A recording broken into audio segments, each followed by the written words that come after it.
Hello, this is Dr. Andrea with Movement, Physio and Wellness. This is a video working on hip mobility, whether you have hip impingement, tight pitchy hips, or you're feeling joint pain related to menopause.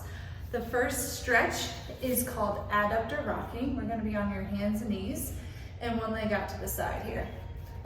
What we're going to do is we're going to shift our weight back as we feel a nice inner thigh or adductor stretch to help open up the inside of the hip. So I'm on my hands and one knee with the one leg out to the side, straight, and I'm just slowly rocking forward and back. I'm going back to where I feel a nice inner thigh stretch here. And you can rock many times, up to 20, 30 times to really feel those hips open up and loosen up. Obviously switch sides and do the same thing on the other hip as well.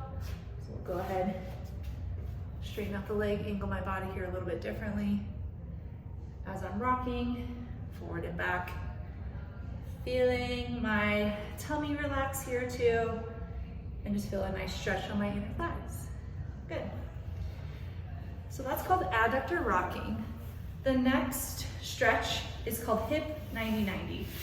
We're gonna be in like a straddle pose. So our leg in front is gonna be straight out in front of me. The leg to the side is straight out to the side. So you can kind of see I'm at like a 90-degree angle with my hips here. I'm going to lean forward as I feel a little stretch on my front thigh. I'm gonna lift up my back foot. If you're not able to lift up your back foot, that's okay. You can just lean forward and back, okay? So if you wanted to flow with this, you could. Lean forward, lift up your foot, and then switch sides. So bring your knees up, switch, lean forward, lift up, and switch. Again, if you weren't able to feel like you could lift that foot, you can always leave it down to start with. So we're just rocking our hips in this 90-90 position and feeling nice and limber with this. Good.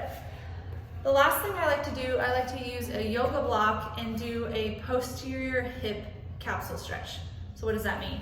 It means I'm going to stretch out the back of the hip socket to create more space in the hip joint. I'm going to place the yoga block on the ground, big side down, and I'm going to put one knee on the yoga block.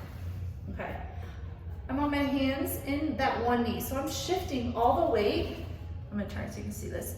I'm shifting really all the weight onto this knee that's on the block here. I am sitting my bottom to the diagonal of the room here, okay? Until I feel a nice stretch on the back of my hips here, okay? I'm breathing and holding that stretch there. You could hold 30 seconds. If it feels like a little too much, you could just come in and out of it as well. You could start by sinking in and coming out of it for 20, 30 times. And then you can finish off by holding that stretch to get a nice pull on the back of your hip joint. So I'll face this way and demonstrate that as well. So all the weight's going on this side. So you kind of see my legs are a little uneven here. I'm sinking my weight to the left corner and feeling a stretch on my left backside. Again, you can rock in and out of it if it feels like a little too much, or you can sit and hold it for 30 seconds each time. Okay, good. So those are 3 of my favorite hip mobility exercises. If your hips are feeling pinchy, tight, you're feeling more joint pain related to menopause, these are a great place to start to get your hips moving better.